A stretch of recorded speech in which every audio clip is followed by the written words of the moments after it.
మీరు కనుక నా ఛానల్ని ఫస్ట్ టైం చూస్తున్నట్టయితే నా ఛానల్ని సబ్స్క్రైబ్ చేసుకొని పక్కనే ఉన్న బెల్ సింబల్ని యాక్టివేట్ చేసుకోండి.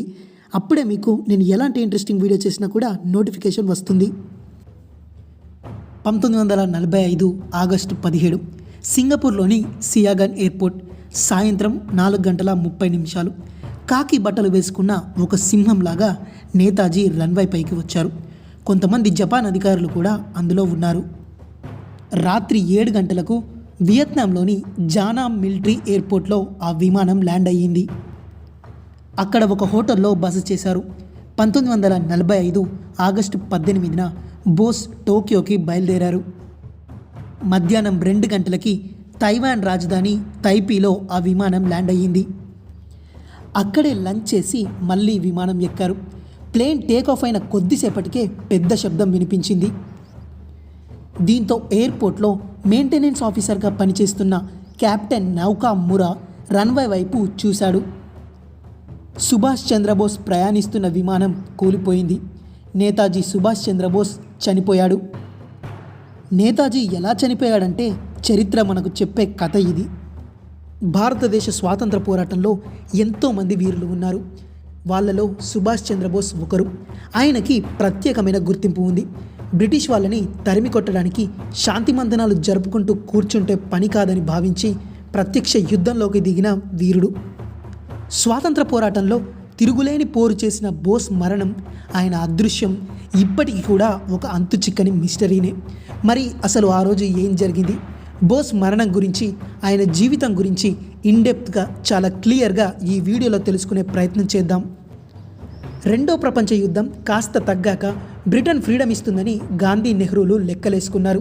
అయితే యుద్ధంలో చెలరేగిన మంటలు ఆరకముందే బ్రిటన్ చేతుల్లోంచి ఫ్రీడమ్ లాగేసుకోవాలనేది బోస్ ప్లాన్. బ్రిటన్ సతమతమవుతున్నప్పుడే దాన్ని చావు దెబ్బ తీయాలనేదే సుభాష్ చంద్రబోస్ ప్లాన్. అయితే గాంధీ ఇంకో రకంగా ఆలోచించారు. అహింస అన్నారు.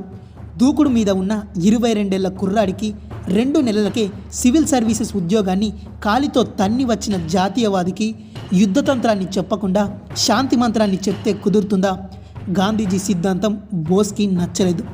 బోస్ దూకుడుని గాంధీజీ మెచ్చలేదు. ఇద్దరిది ఒకే గమ్యం, కానీ దారులు వేరు. శత్రువులకు గాంధీజీ చెంపని చూపిస్తే నేతాజీ చూపుడు వేల్ని చూపించేవాడు. స్వరాజ్యం కోసం తుపాకీ పట్టాల్సిందే అనే వారిని ఎవ్వరినీ కూడా గాంధీజీ ప్రోత్సహించలేదు. అందుకే కాంగ్రెస్లో బోస్ ఎక్కువ రోజులు ఉండలేకపోయారు. బ్రిటన్ తరపున ఇండియా కూడా ప్రపంచ యుద్ధంలోకి వచ్చిందన్న ప్రకటనతో బోస్ కోపం కట్టలు తెంచుకుంది. నేతాజీ తిరగబడ్డాడు. మనది కాని యుద్ధాన్ని మనం చేయడం ఏంటని గాంధీజీని ప్రశ్నించాడు. మొత్తం కలకత్తాని వెనకేసుకొని గల్లీ గల్లీ తిరగబడ్డాడు. దీంతో బ్రిటిష్ వాళ్ళకి కోపం వచ్చింది. బోస్ని జైల్లో పెట్టారు. అయితే ఆయన వారం రోజులు అన్నం నీళ్లు ముట్టుకోకుండా జైల్లో దీక్ష చేశాడు. దీంతో ఆయన జైలు నుండి విడుదలయ్యాడు. అయితే దేశం దాటకుండా బోస్ని బ్రిటన్ ప్రభుత్వం హౌస్ అరెస్ట్ చేసింది. చుట్టూ నిఘా పెట్టింది. బోస్ దేశం దాటితే ఏం జరుగుతుంది? దాటకుండానే 7 చెరువుల నీళ్లు తాగించాడు. ఒకవేళ దాటితే 7 ఖండాల శత్రువుల్ని పోగేస్తాడని బ్రిటిష్ వాళ్ళు భయపడ్డారు. తమకి వ్యతిరేక దేశాలన్నింటినీ పోగేస్తాడని బ్రిటిష్ ప్రభుత్వం భయపడింది. బోస్కి ఒక విషయం క్లియర్గా అర్థమైంది. యుద్ధం గెలిచే వరకు తనని వదిలిపెట్టరు. ఒకవేళ యుద్ధం గెలిస్తే దేశాన్ని వదిలిపెట్టరు. ఎలాగైనా పొగపెట్టాలి. జర్మనీతో టైఅప్ అయితే బ్రిటిష్ వాళ్ళని ఇంటికి పంపడం ఈజీ అనుకున్నాడు. శాంతి మంత్రాలు చేస్తే లాభం లేదనుకున్నాడు. అందుకే ఇండియా నుంచి తప్పించుకున్నాడు. బ్రిటిష్ వాళ్ళకి అది నచ్చలేదు. కనిపిస్తే కాల్చిపారేయండని సీక్రెట్ ఏజెంట్స్కి ఆర్డర్స్ వేశాడు. అయితే బోస్ జర్మనీలో అడుగు పెట్టడానికంటే ముందే చంపేయాలనేది బ్రిటన్ ప్లాన్. కానీ బోస్ జర్మనీలో సేఫ్గా ల్యాండ్ అయ్యాడు. అక్కడ ఒక్క క్షణం కూడా ఖాళీగా లేడు. హిట్లర్ని కలిశాడు. ఇండియా గురించి చెప్పాడు. జర్మనీకి బందీలుగా ఉన్న 5,000 మంది సైనికులతో ఇండియన్ లీగ్ని ఏర్పాటు చేశాడు. 1941 నుంచి 1943 వరకు కూడా బోస్ జర్మనీలోనే ఉన్నాడు. అక్కడ ఎమిలియా షెకెల్ని పెళ్లి చేసుకున్నాడు. అక్కడే వారికి ఒక కూతురు పుట్టింది. ఆమెకి అనిత అని పేరు పెట్టారు. అప్పుడే జర్మనీపై బోస్కి భ్రమలు తొలిగాయి. హిట్లర్ హ్యాండ్ ఇచ్చాడు. జర్మనీ నుండి బోస్ జపాన్ వెళ్ళాడు. అక్కడి నుండి సింగపూర్ వెళ్ళాడు.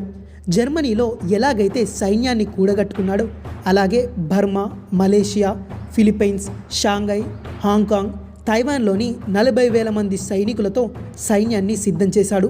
అదే ఇండియన్ నేషనల్ ఆర్మీ. దాన్నే ఆజాద్ హింద్ ఫౌజ్ అని కూడా అంటారు. మీ రక్తాన్ని నాకివ్వండి, మీకు స్వాతంత్రం ఇస్తాను అన్నాడు. ఇంఫాల్ని జయించి అస్సాంలోకి అడుగుపెట్టాలన్నది ఆజాద్ హింద్ ఫౌజ్ లక్ష్యం. అయితే అప్పుడు ఒకవైపు ప్రకృతి ప్రళయాలు, మరోవైపు ఆహారం, ఆయుధాలు, రవాణా అవసరాల కొరత ఉండేది. ఇది ఇండియన్ నేషనల్ ఆర్మీని దారుణంగా దెబ్బతీశాయి. ఇదే టైంలో రెండో ప్రపంచ యుద్ధంలో జర్మనీ, ఇటలీ, జపాన్లు ఓడిపోయాయి. 1945 ఆగస్టు 15న ఓటమిని అంగీకరిస్తూ జపాన్ ప్రకటన విడుదల చేసింది. దీంతో అనివార్యంగా ఇండియన్ నేషనల్ ఆర్మీ యుద్ధం నుండి తప్పుకుంది. 1945 ఆగస్టు 15న సింగపూర్ నుండి నేతాజీ ఆఖరి ప్రసంగం. తర్వాత ఆగస్టు 18న నేతాజీ ప్రయాణిస్తున్న విమానం కూలిపోయింది. ఆగస్టు 19న నేతాజీ మరణించినట్టు జపాన్ రేడియో ప్రకటించింది. మరి నేతాజీ నిజంగానే విమాన ప్రమాదంలో చనిపోయాడా లేదా? ఆయన సన్నిహితులు ఏం చెప్పారు? బోస్ ఉనికిని ఎందుకు దాచిపెట్టారు? బ్రిటిష్ వాళ్ళతో ఒప్పందమే ఇందుకు కారణమా? దానికి సంబంధించిన డీటెయిల్స్ని ఇప్పుడు తెలుసుకుందాం. ఆజాద్ హింద్ ఫౌజ్లో నేతాజీకి అత్యంత సన్నిహితంగా ఉన్న నిజాముద్దీన్ అనే వ్యక్తి మాత్రం విమాన ప్రమాదంలో బోస్ చనిపోలేదన్నాడు. విమాన ప్రమాదం జరిగిన 3 నెలల తర్వాత బర్మా, థాయిలాండ్కు సరిహద్దు సమీపంలోని సిద్దాంగ్పురా నది ఒడ్డున బోస్ని వదిలిపెట్టినట్టు నిజాముద్దీన్ చెప్తుండేవాడు. ఫ్రెండ్స్, నిజాముద్దీన్ ఒక్కడే కాదు, నేతాజీ మరణంపై విచారణ చేపట్టిన ముఖర్జీ కమిషన్ 1945వ సంవత్సరం తైవాన్లో ఎలాంటి విమానం కూలిపోలేదని నిర్ధారించింది. దీన్ని సమర్థిస్తూ అమెరికా ప్రభుత్వం కూడా కమిషన్కు లేఖ పంపింది. ఒకవేళ ఇదే గనక నిజమైనట్టయితే విమాన ప్రమాదం నుండి బోస్ సేఫ్గా బయటపడాలి. మరి బోస్ ఎక్కడికి పోయారు? విమాన ప్రమాదం నుంచి ఎలాగోలా తప్పించుకొని బోస్ జపాన్కి వెళ్ళారని కొంతమంది నమ్ముతారు. అయితే అక్కడి నుండి రష్యాకి వెళ్ళిన బోస్ని ఆర్మీ అరెస్ట్ చేసిందన్న కొన్ని వాదనలు కూడా ఉన్నాయి. సోవియట్లో భారత రాయబారులుగా పనిచేసిన సర్వేపల్లి రాధాకృష్ణన్, విజయలక్ష్మి పండిట్లకు ఈ విషయం తెలుసని చరిత్రకారులు భావిస్తారు. అయితే జవహర్లాల్ నెహ్రూ బయట ప్రపంచానికి బోస్ గురించి నిజాలు చెప్పవద్దు అన్నారంట. ఎందుకంటే ఇండియాకి ఫ్రీడమ్ ఇచ్చేటప్పుడు బ్రిటిష్ వాళ్ళు అప్పటి కాంగ్రెస్తో చేసుకున్న ఒప్పందమే ఇందుకు కారణమంటారు కొంతమంది. ఆ ఒప్పందం ప్రకారం రష్యా నుండి బోస్ గనక ఇండియాకు వస్తే బోస్ని బ్రిటిష్కి అప్పగించాలనేదే ఆ ఒప్పందంలోని సారాంశం. ఒకవేళ బోస్ని బ్రిటిష్ వాళ్ళకి అప్పగిస్తే దేశ ప్రజల నుంచి తీవ్రమైన వ్యతిరేకత వస్తుందని జవహర్లాల్ నెహ్రూ అభిప్రాయపడ్డారంటారు. నేతాజీ బ్రతికి ఉన్న విషయం గాంధీజీకి తెలుసా? నెహ్రూ అంత్యక్రియల్లో బోస్ పాల్గొన్నారా? దానికి సంబంధించిన డీటెయిల్స్ని కూడా ఇప్పుడు తెలుసుకుందాం. స్వాతంత్రం వచ్చిన కొత్తలో మతాలకు సంబంధించిన కొన్ని గొడవలు జరిగాయి. అయితే వాటిని కంట్రోల్ చేయడంలో ప్రభుత్వం విఫలమైందని గాంధీజీ సీరియస్ అయ్యారంట. తన ఇంకో బిడ్డ ఇక్కడ ఉంటే బాగుండేదని ఆయన అన్నారంట. అయితే అప్పుడు ఆ సమావేశంలో పాల్గొన్న మరో నేత విమాన ప్రమాదంలో సుభాష్ చంద్రబోస్ చనిపోయారని గుర్తు చేశారంట. వెంటనే గాంధీజీ ఆయన వైపు తిరిగి బోస్ చనిపోలేదు, అతను రష్యాలోనే ఉన్నాడని సమాధానం ఇచ్చారంట. ఇదొక్కటే కాదు, చాలాసార్లు నేతాజీ బ్రతికే ఉన్నారని గాంధీజీ చెబుతుండేవారంట. అమెరికా, సింగపూర్, రష్యా గూఢచార సంస్థలు విడుదల చేసిన కొన్ని రహస్య పత్రాల ఆధారంగా అనూజ్ దార్ రాసిన ఇండియాస్ బిగ్గెస్ట్ కవరప్లో ఈ విషయాలన్నీ స్పష్టంగా ఉన్నాయి. 1964 మే 28 ప్రపంచానికి నేతాజీ ఉనికి తెలిసిన రోజు. నెహ్రూ అంత్యక్రియలకు నేతాజీ వచ్చినట్టు కొంతమంది నమ్ముతారు. ఒక బౌద్ధ భిక్షుకుడిలాగా నేతాజీ వచ్చాడని. అయితే అలా వచ్చిన నేతాజీని లాల్ బహదూర్ శాస్త్రి నెహ్రూ పార్థివ దేహం దగ్గరికి తీసుకువెళ్ళాడని కొంతమంది చెప్తారు. ఈ వాదనలు నమ్మేవారు అప్పుడు తీసిన వీడియోనే సాక్ష్యంగా చూపిస్తారు. ఆ వీడియోలో అచ్చం బోస్లాగే కనిపించే ఓ బౌద్ధ భిక్షువు నెహ్రూ భౌతిక కాయం దగ్గరే ఉన్నారు. ఆయనే నేతాజీ అని చాలామంది నమ్మారు. అది చాలా విదేశీ పత్రికల్లో కూడా వచ్చింది. అయితే నెహ్రూ అంత్యక్రియల తర్వాత నేతాజీ ఎక్కడికి పోయారనేది మాత్రం ఇప్పటికీ ఒక పెద్ద మిస్టరీనే. 1980లలో అయోధ్య ఫైజాబాద్లో సంచరించిన గుమ్నాం బాబా అలియాస్ భగవాన్జీ బోస్ ఉనికిపై అనేక అనుమానాలకు కారణమయ్యాడు. అతను అచ్చం నేతాజీలాగే ఉండేవాడు. అప్పుడప్పుడు తానే బోస్నన్న విషయం కూడా తన సన్నిహితులకి చెప్తుండేవాడు. బోస్ని దగ్గరగా చూసిన చాలామంది గుమ్నాం బాబానే బోస్ అని నమ్మేవారు. అయితే 1985 సెప్టెంబర్లో గుమ్నాం బాబా మరణించారు. నేతాజీ అభిమానుల విజ్ఞప్తి మేరకు యూపీ ప్రభుత్వం బాబా వస్తువులని పరిశీలించింది. స్వాతంత్ర సంగ్రామానికి సంబంధించిన పత్రాలు, యుద్ధ వ్యూహాలకు సంబంధించిన మ్యాప్లు అందులో లభించాయి. ఒక లీడింగ్ ఇంగ్లీష్ న్యూస్ పేపర్ గుమ్నాం బాబా హ్యాండ్ రైటింగ్ను, బోస్ హ్యాండ్ రైటింగ్ను ఇండిపెండెంట్గా రీసెర్చ్ చేసింది. అయితే ఆ రీసెర్చ్లో ఆ హ్యాండ్ రైటింగ్స్ ఒకరివేనని నిర్ధారణ అయింది. దీంతో దేశంలో అలజడి మొదలైంది. అప్పటి న్యూస్ పేపర్లు బాబానే బోస్ అన్న వార్తలతో నిండిపోయాయి. ఆ తర్వాత ఇవన్నీ నిజాలు కాదని తేలింది. ఆ తర్వాత కొన్ని సంవత్సరాలకి గుమ్నాం బాబాకి బోస్కి ఏమాత్రం సంబంధం లేదని నిర్ధారణ అయింది. 2016 నేతాజీ జయంతి సందర్భంగా 100 ఫైల్స్ని డిజిటలైజ్ చేసి విడుదల చేశారు. వాటిలో కొన్ని ఆసక్తికర విషయాలు బయటికి వచ్చాయి. బోస్ చివరిసారిగా ఇంటి నుండి వెళ్ళే సమయానికి తనకి 4 వారాల వయసున్న కూతురు ఉంది. ఆమె అనితా బోస్. పశ్చిమ బెంగాల్ ప్రభుత్వం కూడా కొన్ని ఫైల్స్ని బహిర్గతం చేసింది.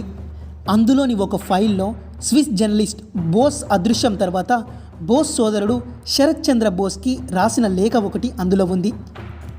అందులో సుభాష్ చంద్రబోస్ మరణించలేదని, ఆయన బ్రతికే ఉన్నారని రాశారు. ఇలా ఆయన మరణానికి సంబంధించి ఎన్నో వాదనలు ఉన్నాయి.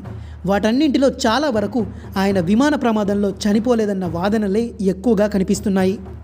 స్వాతంత్రం వచ్చి ఇన్ని సంవత్సరాలు అవుతున్నా బోస్ మరణం మాత్రం ఇప్పటికీ ఒక మిస్టరీయే. వ్యక్తులు మరణించినా వారి మహోన్నతమైన ఆలోచనలు వందలు వేలుగా పుడుతూనే ఉంటాయి. నేతాజీ సుభాష్ చంద్రబోస్ అమరుడు. ఆయనకు జననమే గాని మరణం లేదు. ఆయన ఎప్పటికీ ప్రతి భారతీయుడి గుండెల్లోనే ఉంటాడు. ఫ్యూచర్లోనైనా ఆయన మరణానికి సంబంధించిన డీటెయిల్స్ని బయట ప్రపంచానికి చెబుతారనే ఆశిద్దాం. సో చూశారు కదా ఫ్రెండ్స్, సుభాష్ చంద్రబోస్ గురించి నాకు తెలిసిన డీటెయిల్స్ని మీకు చెప్పడానికి ట్రై చేశాను. నా వీడియో కనుక మీకు నచ్చినట్టయితే నా వీడియోని లైక్ చేసి నా ఛానల్ని సబ్స్క్రైబ్ చేసుకొని మీ ఫ్రెండ్స్ అండ్ ఫ్యామిలీ మెంబర్స్కి షేర్ చేయండి. మీకోసం మరిన్ని ఇంట్రెస్టింగ్ వీడియోలు చేయడానికి ట్రై చేస్తాను. నా ఛానల్కి సంబంధించి, నా వీడియోస్కి సంబంధించి మరిన్ని డీటెయిల్స్ తెలుసుకోవాలంటే మీరు నన్ను నా ఫేస్బుక్ లేదా నా ఇన్స్టాగ్రామ్ లేదా నా ట్విట్టర్లో ఫాలో అవ్వచ్చు. వాటికి సంబంధించిన లింక్స్ని కింద డిస్క్రిప్షన్లో ఇచ్చాను, ఒకసారి అక్కడ చెక్ చేయండి.